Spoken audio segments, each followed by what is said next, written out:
Venkatesh sir நம்மளோட இணைஞ்சிருக்காரு. வணக்கம் sir. வணக்கம். அஜித் ஃபேன்ஸ் தரப்புலேருந்து சில கொஸ்டின்ஸ் எல்லாம் வந்திருக்கு. என்ன கொஸ்டின் அப்படின்னா, முதல்ல குட் பேட் அக்லி சம்மந்தப்பட்ட நிறைய அப்டேட்லாம் கொடுத்துருந்தீங்க, கரெக்டாக வந்தது. இப்போது அஜித் சார் சம்மந்தப்பட்ட அப்டேட் எதாவது கிடச்சிருக்கா? அடுத்த படம் எப்போ ஸ்டார்ட் பண்ண போகிறாங்க?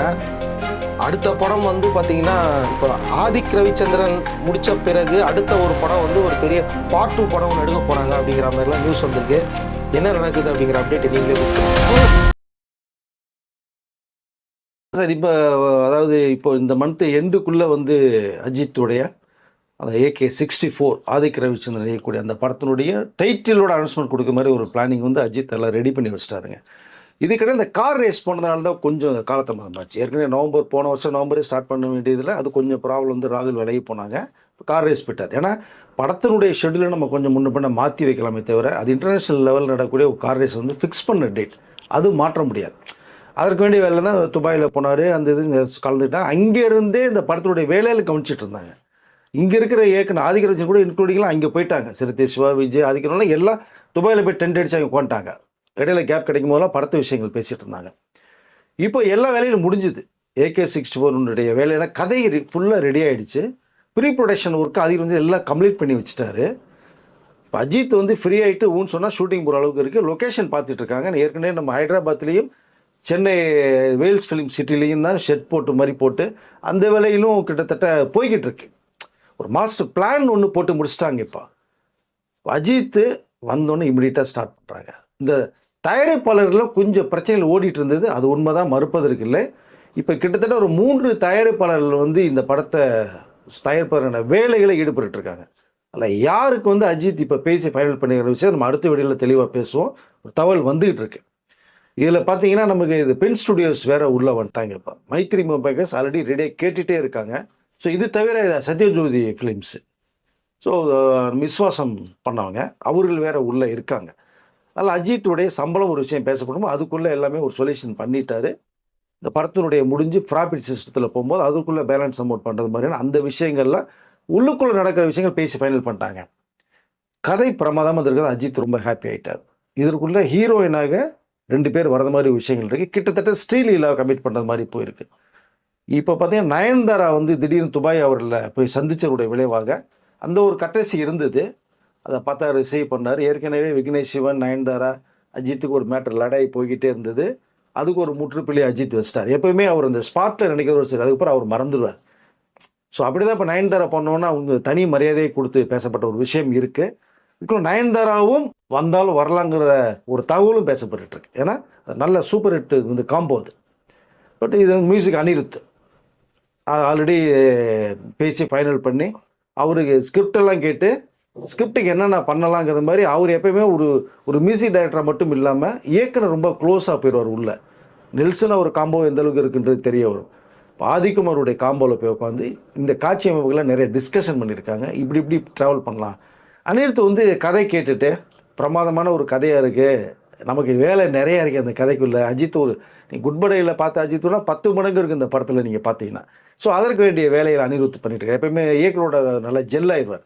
கதை கேட்டு அதுக்குள்ளே மியூசிக் எப்படி போகலாம், அந்த மாதிரி சில காட்சி அமைப்புகளே அவர் மாற்ற சொல்லுவார். ஏன்னா குட் பை டேக்கில் கிளைமேக்ஸில் இவருடைய பாட்டு தானே யூஸ் பண்ணியிருப்பாங்க, அனிருத் பாட்டு. அதான் சொல்லலை, ஆலுமாட்டோலுமா ரெஃபரன்ஸ் எடுத்திருப்பாங்க. அது ஆலுமாட்டோலாம் என்ன சாங்குங்க, அது தெறிக்க விட்ட சாங்குங்க. அதனால் இப்படி ரெஃபரன்ஸ் எடுக்கிறாங்க.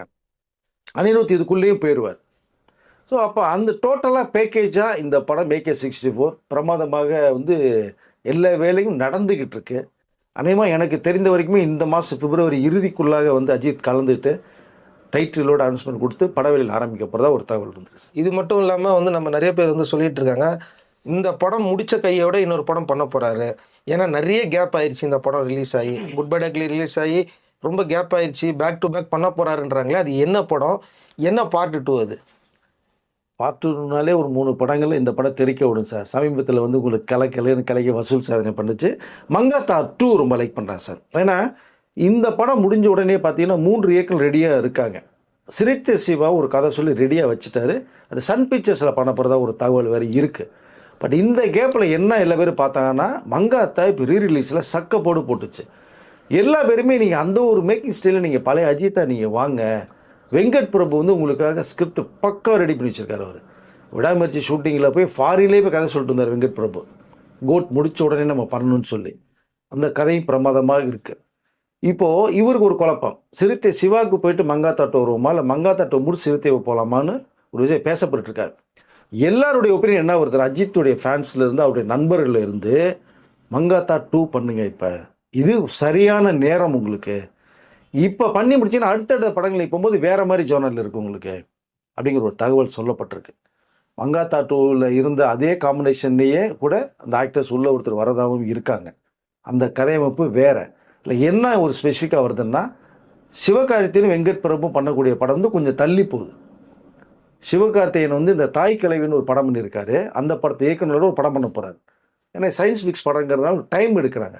இப்போ அந்த டைம் கேப் வேறு இருக்குது. இப்போ AK-64 வந்து உடனடியாக படத்தை முடிக்கிறாங்க, இந்த வருஷத்துக்குள்ளேயே படத்தை ரிலீஸ் பண்ண போகிறாங்க, மே ஜூனில் ரிலீஸ் பண்ண ஒரு ஐடியாக்கள் போய்கிட்டு இருக்கு. மேபி தீபாவளி கூட வரலாம். அப்போ இது முடிஞ்சிட்டா உடனே வெங்கட் பிரபு படத்துக்குள்ளே போயிடலாம் அப்படிங்கிற அளவுக்கு ஒரு விஷயம் பேசப்பட்டுருக்கு. மங்காத்தா 2 தான் அடுத்து அவருடைய லைனப்பில் இருக்கக்கூடிய AK-65 படம்னு சுவந்த தகவல். ஏன் அப்படின்னு கேட்குறேன் அப்படின்னா, ஏற்கனவே ஸ்கிரிப்டை நான் ரெடி பண்ணி வச்சுருக்கிறேன், தலை வந்து ஓகே சொல்லிட்டா போதும் அப்படின்னாங்க. இவ்வளோ நாள் ரொம்ப நாளாக வந்து அவரை சந்திக்கிறதுக்கான முயற்சிகள் இருந்தது, அப்படி இல்லாமல் திடீர்னு ஒரு சந்திப்பு வந்துச்சு, அதனால தான் கேட்டேன். இல்லை, அதுதான் சந்தித்து அவங்களுக்குள்ளே ஒரு நல்ல நட்பு இருக்குங்க, ஃபோன்லேயே கான்டாக்ட் பண்ணிட்டே இருப்பாங்க. கதை ரெடி பண்ணியாச்சு, ஃப்ரீயாக இருந்தால் பேசுவோம் அப்படின்னு சொல்லும் போது தான் அஜர்பைஜான் நினைக்கிறேன், அங்கே தான் போனார் வெங்கட் பிரபு. போய் உட்காந்து ஃபுல்லாக 2-3 நாட்கள் இருந்து ஃபுல் கதையை சொல்லிட்டு வந்துட்டு தான் ஒரு தகவல் வந்தாச்சு. கதை பிரமாதமாக இருக்குன்ட்டார். மங்காத்தா 2 பண்ணுறதுக்கான ஒரு லீடை வந்து மங்காத்தா 1லேயே வந்து சொல்லியிருப்பார், சீன் இருக்கும், கிளைமாக்ஸ் பேங்காக்கில் முடிச்சிருப்பாங்க. எஸ், அதனுடைய கண்டினியூட்டி தான் ஆரம்பிக்குது. இது வெங்கட் பிரபு கதை ரெடியாக இருக்குது, இனிமேல் கதையை உருவாக்குன்ற அவசியம் இல்லை, ரெடியாக இருக்கார். திருசாவும் இருக்காங்க. அதான் சொல்லி அந்த காம்பினேஷன் ஃபுல்லாகவே இருக்குது. மேபி அர்ஜுன் இருக்கிற வாய்ப்புகளும் நிறையா இருக்கும் உங்களுக்கு அதை. ஏன்னா அப்போ தான் பார்ட் 2க்கு பண்ணும்போது தான் அந்த ஆக்டர்ஸ் தான் உங்களுக்கு வந்து நம்மளுடைய பார்வையிலேயே நிற்பாங்க. அப்போ அந்த கண்டினியூட்டி கண்டிப்பாக வேணும். நீங்கள் அர்ஜுன் போல வேறு யாரையும் போட்டிங்கன்னா ட்ராக் மாறி நல்லா இருக்காது. ஸோ மேக்ஸிமம் அதனுடைய பண்ண ஆர்டிஸ்ட் எல்லாமே இதுக்குள்ளேயும் வர்றாங்க. கதை அருமையாக இருக்குன்னு நான் வந்து அஜித் சொல்லிட்டார், பார்க்கலாம். இப்போ AK-64 முடித்த உடனே சிறுத்தை சிவாவுக்கு போயிட்டு இங்கே வர்றாரா இல்லை வெங்கட்பூர் முடிச்சுட்டு போகிறாங்கிறது அஜித் தான் முடிவு பண்ணணும். ஓகே சார், இப்போது அஜித் சார் வந்து மலேசியாவில் வந்து நிறைய இன்டர்வியூஸ் எல்லாம் கொடுத்துருந்தாரு. அதில் வந்து பார்த்தீங்கன்னா நிறைய பேர் என்ன சொன்னாங்கன்னா, அஜித் வந்து விஜய் திட்டாரு பாருங்க அப்படின்லாம் சொன்னாங்க. ஆனால் அஜித் வந்து அதுக்கு ரிப்ளை கொடுத்துருந்தாரு, அவர் என்னுடைய நண்பர், விஜய் வந்து என்னுடைய நண்பர், அவருக்கு வந்து என்னுடைய எப்பவுமே வாழ்த்துக்கள் இருக்குது அப்படிங்கிற மாதிரிலாம் சொல்லியிருந்தாங்க. அப்போ இங்கே இருக்கிற ஃபேன்ஸ்க்கெல்லாம் பயங்கர ஷாக் ஆச்சு. இன்னும் 2 பேர் பேசிக்கிறாங்க, 2 பேர் நண்பர்கள் தானே, அது வெளியில் காட்டாமல் இருக்காங்களோ அப்படின்னு தோணுச்சு. ஸோ நிஜம்தானே, இது நடந்தது உண்மையா? நடந்தது உண்மைதாங்க. ஏன்னா 2 சமகாலத்தில் உள்ளே வந்தவர்கள். ஸோ அப்போ அந்த போட்டிகள் இருக்கும், அது போட்டி 2 பேரும் வேணும்னு சொன்னாங்க. பட் அந்த பிரச்சனை மற்றவர்கள் உருவாக்குனாங்க. இப்போ கூட தேவையில்லாமல் நடிகர் வந்து தேவையில்லாமல் ஃபேன்ஸ் வந்து கிரியேட் பண்ணி சண்டை மூட்டி விடுறதே அவங்களோட வேலையாக இருக்குது. அதெல்லாம் அப்பாற்பட்டு அவங்களுடைய ஃபேன்ஸ் இப்போ 2 பேரும் அஜித் ஒரு விஷயத்தை சொன்னதுனால இப்போ அவர்களும் நல்ல நட்பு உருவாயிருக்கு. இவர்களுக்கு நட்புங்கிறது வந்து ஒரு அண்ணன் தம்பி பாண்டிங் தான் விஜய் அஜித்துக்குமே நான் சொல்ல வரேன். Family friends. விஜயோடைய ஒய்ஃபு பையன்லாம் அஜித் வீட்டுக்கு போவாங்க. இன்றும் விஜயும் அஜித்து பேசிக்கிட்டே தான் இருக்காங்க மொபைல் மூலமாக. அவருடைய விஷயத்துக்கு அஜித் குரல் கொடுத்தாரு. இப்போ இந்த மங்காத்தா ரிலீஸுங்கும் போது கூட பார்த்தீங்கன்னா வர வேண்டிய ஒரு படம், பல காரணங்கள் இருக்குது. ஆனால் விஜயோட தரப்பே வந்து நம்ம நண்பருடைய படம் தனியாக அவருடைய ரிலீஸில் வேண்டாம் தள்ளி போகணும்னு சொல்லப்பட்ட ஒரு விஷயமும் இருக்குது. பல காரணங்கள் இதுவும் ஒன்று. ஸோ அதனால் அவங்களோட நட்பு இருக்குது. நீங்கள் மங்காத்தாவில் ஷூட்டிங் இருக்கும்போது விஜய் அந்த ஷூட்டிங் கலந்துட்டு ஒரு விஷயம் தெரியுமா உங்களுக்கு, 2 பேரும் சந்தித்து பேசி அது சர்ப்ரைஸாக இருந்தது. அப்போ ஏன்னா திடீர்னு விஜய் வந்துட்டார் அப்படிங்கிற ஒரு விஷயம் பேசப்பட்டுச்சு. அங்கே தான் விஜய்க்கு வெங்கட் பிரபுமே ஒரு நட்பு, நல்ல ஒரு பாண்டிங்கு அங்கே தான் உருவாகுது, அஜித் மூலமாக தான் உருவாகுது. இப்போ வாட்செல்லாம் ப்ரெசன்ட் பண்ண ஒரு விஷயம் இருக்குது. அவர்களும் நட்பு எப்போவுமே இருக்குங்க. தேவையில்லாதவர்கள் வந்து கிளப்பி விடுற ஒரு விஷயம் இன்றைக்கும் அந்த ஒரு நல்ல நட்பு இருந்துக்கிட்டே இருக்குது. ஏன்னா நான் என்ன நடுவில் பார்த்தேன், சோஷியல் மீடியாவில் வந்து அஜித்தோடைய ஃபோட்டோ டிபியில் இருக்கும், விஜய் போய் திட்டிட்டு வருவாங்க. விஜயோடைய ஃபோட்டோ டிபியில் இருக்கும், அஜித்தை போய் திட்டிட்டு வருவாங்க. அதுக்கப்புறம் தான் நான் யோசித்தேன், இவன் அஜித் ஃபேனும் கிடையாது, விஜய் ஃபேனும் கிடையாது, மூன்றாவது நபர். அந்த யார் அந்த நபர் அப்படிங்கிறது நம்மளுக்கு தெரியும், எந்த நடிகரோட ஃபேன்னு யார் பண்ணுறாங்க அப்படிங்கிறது நான் தெரியும். நான் வெளில சொல்ல விரும்பலை, கீழே இருக்கிறவங்க கமெண்ட்ஸில் போட்டுப்பாங்க யார் அது அப்படிங்கிறது தெரியும். அவருடைய சமீப காலமாக அவருடைய படங்கள் வந்து தியேட்டரில் பெருசாக சக்ஸஸ்ஃபுல்லாக போகல. அவங்க தான் இவங்க 2 பேருக்கு நடுவில் இந்த வேலையை பார்க்குறாங்க அப்படிங்கிற நியூஸ் போது உண்மை தானே? கிட்டத்தட்ட உண்மைதான். போக தான் செய்யும், அது தவிர்க்க முடியாது, போகுது. ஆனால் இப்போ 2 பேருடைய அந்த குரல் கொடுத்தாங்க இல்லையா, மலேசியா ஆடியோ லான்ச்சில் விஜய் நம்ம அஜித் மலேசியா கோட்டைனாலே அஜித் கோட்டைன்னு பேசலையா அவரு? ஆமா, அப்போ நட்பு இல்லைன்னா பேசுவாரா? கரெக்ட், நீ சொன்னது கரெக்ட் ஆயிடுச்சு இல்லையா? பேசினார்ல, தெரிக்க விட்டார்ல, அரங்கமே அதிர்ச்சில்ல. அஜித் இங்கே வரவே இல்லை, அஜித்தோட இமேஜை போட்டாங்க. ஆமா வந்தது சார். விஜயுடைய ஃபேன்ஸ் வந்து உட்காந்துருக்காங்க, விஜயுடைய ஆடியோ லான்ச்சு அங்கே கைத்திட்டு ஆரவாரம் பண்ணுதுன்னா இங்கே அஜித்துடைய ஃபேன்ஸ் இருக்கான்னு தானே அர்த்தம் உங்களுக்கு. விஜய் ஃபேன்ஸ் அஜித் ஃபேன்ஸ் எல்லாம் ஒண்ணுதான். பட் யாரையும் நீங்கள் முட்டி விட்டு ஒன்றும் பண்ண முடியாது சார். அவர் நல்ல நட்பில் இருக்காங்க, ஃபேன்ஸு இப்போ நல்ல நட்பில் தான் இருக்காங்க. ஏன்னா நிறைய தடவை வந்து விஜய் வந்து ரெஃபரன்ஸ் எடுத்துப்பாரு. இந்த கோட்லாம் போட்ட உடனே நம்ம நண்பர் அஜித் தான் வந்து பார்த்தீங்கன்னா இந்த கோட்லாம் போட்டு வருவார் அப்படிங்கிற மாதிரி அவரு நிறைய ரெஃபரன்ஸ் எடுத்து பேசிட்டு இருக்காரு. இப்போ அதே மாதிரி அஜித்தும் வந்து பார்த்தீங்கன்னா விஜயை பற்றி பேசியிருக்கிறாரு. எங்கேயுமே நான் விஜயை விட்டு கொடுத்து பேச மாட்டேன் அப்படிங்கிற மாதிரி அவர் ஒரு பக்கம் சொல்லியிருக்காரு. ஸோ அப்போ அவங்க 2 பேருக்குள்ள அந்த ஃப்ரெண்ட்ஷிப் அப்படிங்கிறது போயிட்டு தான் நல்ல நட்பு இருக்குது, மாற்று கருத்தே இல்லை. இல்லைன்னா இந்த ஒரு சம்பவம் நடந்ததுக்கு வந்து அஜித் வந்து மிகப்பெரிய விஜய்க்கு சப்போர்ட்டாக வந்து குரல் கொடுத்தார். விஜய் பேரில் சொல்லலே தவிர அந்த குரல் அவருக்கு ஆதரவான ஒரு குரல். அப்படியே தலைகீழ திருப்பி போட்டுச்சுல அந்த மேட்ரே உங்களுக்கு இல்லையா? ஜேசன் சஞ்சய்க்கு கூட வந்து பார்த்தீங்கன்னா அஜித் பேசினாரு அப்படின்லாம் சொன்னாங்களே, உண்மைதான்? ஏன் ஜேசன் சஞ்சய் அஜித் வீட்டுக்கே போகிறாருங்க, மீட் பண்ணுறாரு, பேசுகிறாருங்க. ஜேசனுடைய டேலண்ட்டை வந்து அந்த ப்ரொடக்ஷன் ஹவுஸுக்கு அவர் எடுத்து சொல்லியிருக்காரு. மிஸ் பண்ணிடாதீங்க, டேலண்டான பையன் லைக்காக்கு. எஸ், அவர் இப்போ பண்ணுறாரு படம், ரெக்கமெண்டேஷன் பண்ணல அவர். ஜேசன் சஞ்சய் ரெக்கமெண்டேஷன் யாருக்குமே வேணாட்டார். என்கிட்ட திறமை இருக்குது, கதை கேட்டுட்டு பிடிச்சிருந்தா பண்ணுங்க நீங்கன்னு சொன்னாங்க. கதை கேட்டுட்டு ஓகேன்னு தான் லைக்கா ப்ரொடக்ஷன் படத்தை பண்ணுறாங்க. புரிஞ்சுதுங்களா? யார்கிட்டையும் ஃபைனான்ஸ் வாங்கலை. ஜேசன் சஞ்சய் கூட ஒரு 10 கோடி ரூபா இறுதியாக தேவைப்படும் போது கூட அப்படியே ஹோல்ட் பண்ணாங்க. அவர் ஃபோன் கால் போட்டால் 10 கோடியில் 20 கோடி ரூபா வந்து உள்ளாதா உங்களுக்கு ஜேசன் சஞ்சய்க்கு? தயாரிப்பாளர் பண்ணட்டும், நான் யார்கிட்டையும் வந்து 10 பைசா கேட்க மாட்டேன். அஜித்துடைய இவருடைய ஒரு டேலண்ட் இருக்குது பார்த்தீங்களா, ஒரு விஷயம் சொல்லணும் இல்லையா, நல்லவே வல்லவனு ஒருத்தர் சொன்னாதானே தெரிய வரும். அப்படி பேசப்பட்ட விஷயங்கள் நிறைய இருக்குது அஜித். ஸோ அவங்க ஃபேமிலிக்குள்ளேயே நல்ல நட்பு இருக்குது. என்ன அஜித் தான் ஃபோனை வாங்கி சஞ்சய் கிட்ட பேசினாரு அப்படின்ட்டுலாம் சொல்கிறாங்க. உண்மைதான் பேசினாங்க. ஜெயசஞ்சய் அஜித் வீட்டுக்கு போகிறாரு, அவங்களுக்கு நல்ல பாண்டிங் இருக்குது. ஷாலினி அவர்கிட்ட நல்ல க்ளோஸ்அப்பில் இருக்குது. ஒரு சின்னமான்னு கூப்பிட்ற அளவுக்கு தான் இருக்கா அப்படி ஜெயசஞ்சய். ஷாலினியும் சங்கீதாவும் நல்ல நட்பில் இருக்காங்க, அக்கா தங்கச்சி பாண்டிங்கில் இருக்காங்க. இங்கே விஜய் அஜித் நல்ல ஃப்ரெண்ட்ஷிப் பாண்டிங்கில் இருக்காங்க. இது நிறைய பேருக்கு தெரியாது. இப்போ நம்ம நேரலுக்கு நம்ம சொல்கிறோம். அங்கே போனதுக்கப்புறமா நிறைய பேர் வந்து அஜித் சார் வந்து அமௌண்ட் வாங்கிட்டு தான் ஃபோட்டோ எடுத்தார் அப்படிங்கிற மாதிரிலாம் சொன்னாங்க. இப்போ அது அப்படியே கிடையாது அப்படிங்கிற மாதிரி நியூஸ் வருது. இல்லை, முன்ன வந்து ஒரு தகவல் அப்படி தான் இருந்தது. பட் அந்த தகவல் வந்து இவர் வந்து இந்த ரசிகர்கள் வரும்போது ஒரு டிக்கெட் போட்டு வந்ததுன்னா கேலரிக்குள்ளே வந்து நிறைய ஆடியன்ஸ் இருக்கும்போது அந்த அமௌண்ட் அந்த நிர்வாகத்துக்கு போகிறது மாதிரியான ஒரு வேலைகள்லாம் அவர் பண்ணார். அவர் எல்லாருக்கும் ஹெல்பிங் மைண்டில் தான் பண்ணியிருக்காரு. அதை அப்படி தான் இப்போது இந்த விஷயம் நடந்தது. இப்போ தகவல் வருது நமக்கு. அதை சும்மா வந்து நம்ம பார்த்துட்டு போகிறத விட நிர்வாகத்துக்கு ஒரு அமௌண்ட் கொடுத்தா சிறப்பாக இருக்கும் இல்லையா? அப்படி பண்ணதான் அஜித் அவர்கள். அதாவது நீங்கள் அந்த ஸ்டேடியத்துக்குள்ளே போனால் ஒரு என்ட்ரன்ஸ் ஃபீஸ் இருக்குது. நம்ம கிரிக்கெட் பார்க்க போகிறீங்க சேப்பாங்க ஸ்டேடியம், சும்மா போக முடியுமா? நீங்கள் சும்மா விட்டால் 50,000 பேர் அதே பேர் உட்கார இடத்துல வந்து 2 லட்சம் பேர் வந்து நிற்பாங்க கியூவில், அது முடியுமா? ஸோ அதனால் வந்து அதுக்கு வேண்டிய ஒரு இதை பண்ணுவோம், பண்ணால் அந்த நிர்வாகத்துக்கு கொடுப்போம் நம்ம அப்படிங்கிற அந்த ஒரு ஹெல்ப் மைண்டில் தான் வந்து அஜித் பண்ணுனது. அது ஓகே. அப்போ அவர் வந்து உள்ளே இருக்கிறாருன்னா நீங்கள் என்ட்ரன்ஸ் ஃபீஸ் வாங்கிட்டு தான் அந்த ஷோக்குள்ளே போக முடியும். எஸ் அதுதானே தவிர அஜித் வந்து தனியாக ஃபோட்டோவுக்கு வந்து காசு வாங்கல. இல்லை. ஒரே நேரத்தில் 500 பேர் கூட எடுத்தார். ஃபோட்டோஸ் எடுத்த ரசிகர்கள் வரும்போது ஒரு தனி டேட் ஒதுக்குனார். ஒதுக்கி முடிச்சுட்டு அவர்களுக்காக வந்து ஃபுல்லாக இருந்து ஃபோட்டோஸ் எல்லாமே ரசிகர்கள் எடுத்து கொடுத்தா போனார். நிறைய பேர்கிட்ட பேசினார். அந்த குழந்தையெல்லாம் வரும் பார்த்தீங்கன்னா குழந்தை சைஸுக்கு முட்டி போட்டு உட்காந்து பேசினார். ஃபோட்டோ எடுத்துகிட்டு வீடியோ எடுத்துக்கிட்டார். பட் இங்கேயும் எடுக்கல, நிறைய பேர் கேட்குறாங்க. இது மாதிரி அஜித் இங்கே வந்தோடனே அவருடைய ரசிகர்களுக்கு கண்டிப்பாக ஒரு சந்திப்பு பண்ணுறதாகவும் ஒரு விஷயம் இருக்குது சார். ஓகே. இப்போ அஜித் வந்து நிறைய மாற்றங்கள், நிறைய ரசிகர்கள் கூட பேச ஆரம்பிச்சிட்டார். எஸ், அங்கே நிறைய பேச ஆரம்பிச்சோட விளைவு தான் இங்கே வந்து பேச வேண்டிய சூழ்நிலை இப்போ தள்ளப்பட்டிருக்காரு. ஒன்றும் அவர் எப்போயுமே ஃபேன்ஸில் முக்கியமான பேசிட்டு தான் இருக்கார். சந்திப்புகள் தவிர்த்தார். இப்போ அந்த சந்திப்புக்கு நீங்கள் வரப்போகுது.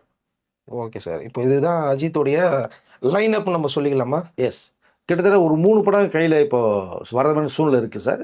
64 தவிர வெங்கற்புறமும் சிறுத்தை சிவம் உள்ளுக்குள்ளே இருக்காங்க. 3 படங்கள் அவருக்கு இருக்குது. பட் எப்படி யாரை வர்றாருங்கிறத அவர் தான் முடிவு பண்ணணும். சிறுத்தை சிவா மற்ற நடிகர்களுக்கு படம் பண்ணுறதை விட அஜித்துக்கு பண்ணும்போது அந்த படம் எப்படியோ சக்ஸஸ் பண்ணிடுறாருல, அது என்ன ஃபார்முலா அது? இல்லை சில பேருடைய இந்த காம்பினேஷன் ஒர்க் அவுட் ஆகும், அது சக்ஸஸ்ஃபுல்லாக மாறிடுச்சு அவருக்கு. இப்போ அட்லிக்கு எப்படி இது விஜய் செட் ஆச்சு, பண்ண 3 படமே தெறிக்க விட்டார்ல உங்களுக்கு மெகா பாக்ஸ் ஆஃபீஸில். அது மாதிரி சில பேருக்கு சில வந்து இயக்குநர்கள் செட் ஆயிடுவாங்க. இப்போ அவர்கிட்ட என்ன இருந்தால் ஃபேன்ஸ் லைக் பண்ணுறாங்க, இந்த கதைக்கு ஒரு செட் ஆகும் கொடுக்கலாங்கிற அளவுக்கு இந்த மைண்ட் செட் பண்ணி தான் ஸ்கிரிப்டே உருவாக்குவாங்க. அப்படி தான் சிறுத்தை சிவா பண்ண படங்கள் மிகப்பெரிய அளவில் பேசப்பட்டுச்சு. விஸ்வாசமும் பேட்டையும் சூப்பர் ஸ்டார் படம் ஒன்றா தான் போதிச்சு உங்களுக்கு, ரெண்டுமே பாக்ஸ் ஆஃபீஸ் ஹிட்டு. ரஜினி சாரே விஸ்வாச படத்தை பார்த்து அவ்வளோ அப்ரிஷியேட் பண்ணார், பிரமாதமாக பண்ணியிருக்கார் சிவா. அதற்கு பிறகு தான் சிறுத்தை சிவாவுக்கு ஒரு படம் வாய்ப்பு கொடுத்தார், ரஜினி சார் கொடுத்தாரு. அங்கே அவரால் சரியாக பண்ண முடியும், ரஜினி சாரை வந்து கரெக்டாக யூஸ் பண்ண முடியாமல் போச்சு அவருக்கு. பட் அதனால் அந்த காம்பினேஷன் ஒர்க் அவுட் ஆச்சு அப்படின்னா அது அப்படியே தொடரும். வினோத் கூட ஏன் 3 படம் பண்ணார் இல்லையா? ஆமாம், பிரமாதம் பண்ணார் இல்லையா? அப்புறம் தானே இப்போ விஜய் படம் பண்ணுறாரு. கண்டிப்பாக. அதனால் ஒரு இயக்குனர் செட் ஆயிடுவாங்க. ஸோ அந்த சக்ஸஸ் ஃபார்முலா உடைக்க வேணான்னு பார்ப்பாங்க. ஓகே, ஏன்னா இந்த விஷ்ணுவர்தன் வேறு இதில் லைனப்பில் இருக்காரு, அதனால தான் சார் நான் கேட்டேன். அது வந்து F1 ஃபார்முலாக்காக அவருக்கு ஸ்கிரிப்ட் ரெடி பண்ண சொல்லியிருக்காங்க. அவர் பக்காவை ரெடி பண்ணிட்டு இருக்காரு. அந்த ஒரு மேக்கிங்கில் நல்லா இருக்கும் அவருக்கு.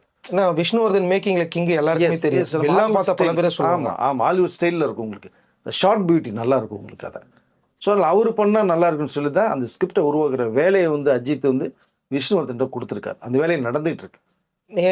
ஒரு ஆடியன்ஸோட வியூவில் சொல்கிற நிறைய பேர் வந்து சொல்கிறாங்க, சார் சிறுத்தை சிவா கூட படம் பண்ணாதீங்க சார்னு சில பேர் சொல்கிறாங்க. அதனால தான் நான் கேட்டேன், வேற ஒன்றுமே கிடையாது. நல்ல இயக்குனருங்க. ஒரு படம் வந்து கங்குவா சுமாராக கொடுத்துட்டாருன்னா அதுக்கு அவர் வந்து இது உடன்பாடு கிடையாதுங்க. சொன்ன கதை வேறங்க. ஓகே, சூர்யா தான் அந்த கதையை செலக்ட் பண்ணுது. 2 கதையில் ஒரு கதை ஃபர்ஸ்ட் கிளாஸ் கதைங்க, அதை அவர் தவிர்த்துட்டார் சூர்யா. அது பண்ணியிருந்தாருன்னா ஒரு வேளை மெகா ஹிட் தான் என்ன பண்ணியிருப்பீங்க. ஆனால் ஹீரோவுடைய அந்த அதாவது 2 கதை 3 கதை சொல்லும் போது அதில் ஒன்று மிஸ் பண்ணிடுறாங்க. இல்லை கங்குவான்ற ஒரு விஷயத்தை வச்சு சிறுத்தை சிவா நம்ம டார்கெட் பண்ண முடியாது. அஜித்துக்கு எந்த அளவுக்கு மெகா ஹிட் கொடுத்துருக்கான்னு தெரிய வரும் உங்களுக்கு. அதை கார்த்திக் மிகப்பெரிய ஒரு பிரேக் கொடுத்தாரு, சிறுத்தையில் கொடுத்தாரு. ஐயோ சரியான, அதனால பேர் சிறுத்தை சிவானே பேர் வச்சு உங்களுக்கு இல்லையா? அதனால் இவங்களுடைய காம்பினேஷன் நல்லா இருக்கு. அதனால் யார் சொன்னாலும் அஜித் வந்து கேட்பார், பட் இறுதி முடிவு அவர் தான் எடுப்பார். சிவா போடுறதா வேணும் மாதிரி அவர் தான் பிடிப்பார். சிறுத்தை சிவாவுக்கு அவர்களோட நட்பு எந்த அளவுக்கு தெரியுமா இருக்கும் உங்களுக்கு? இந்த வானம் பூமி டைலாக் பேசுறது மாதிரி, நகையும் சதையும் மாதிரி அவ்வளோ நட்பு இருக்குங்க. சிறுத்தை சிவாக்கே வந்து ரொம்ப அப்செட் ஆன பிறகு கங்குவாக்கு பிறகு இவர் ஹோப் கொடுத்ததே வந்து அஜித் தான். சிவா கவலைப்படாத, நம்ம ஒரு படம் பண்ணுறோம் சேர்ந்து அப்படி ஹோப் கொடுத்துருக்காரு, ப்ராமிஸ் பண்ணியிருக்காரு. அதை வந்து கண்டிப்பாக செய்வார் அஜித். அவர் தான் மலேசியா கூப்பிட்டார், நீ வா அப்படி. எஸ், அவர் தான் கூப்பிட்டு இந்த மேக்கிங்லாம் பண்ண சொன்னார். விஜய் கூட சப்போர்ட் பண்ண சொன்னாங்க. அந்த ஆடு கூட அவர் தான் பண்ணார், சிவா தான் பண்ணாங்க. பட் நல்ல இயக்குனருங்க. ஒரு படம் சரிவை சந்திக்கும், அது ஒன்றும் தப்பு கிடையாது. அதுலேருந்து மீண்டு வருவாங்க. அஜித் அதான் பார்க்குறாரு. ஒரு படத்தினுடைய தோல்விக்காக உடனே ஒரு இயக்குனருடைய திறமை போச்சுன்னா ஜட்ஜ்மெண்ட் பண்ண முடியாது. அதனுடைய முந்தைய வெற்றிகளை நீங்கள் பார்க்கணும். அஜித் அப்படி தான் பார்க்குறாரு. இல்லை வீரம்லாம் சரியான படம். பிறகு அந்த பெப்பர் சால்ட் ஏர்சல் கொண்டதே வீர படம் தானே உங்களுக்கு?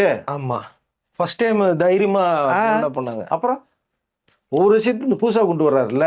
அதில் ஓப்பனிங் நிறைய அஜித்துக்கு வந்து மாசான சீக்வன்ஸ்லாம் பயங்கரமாக இருக்கும். ஆமாம், தெரிஞ்ச காமெடியோட மிக்ஸ் பண்ணிட்டு படமும் பார்த்தீங்கன்னா ரொம்ப கலகலப்பாக போகும். அது சூப்பர் டூப்பர் ஹிட் படம் உங்களுக்கு.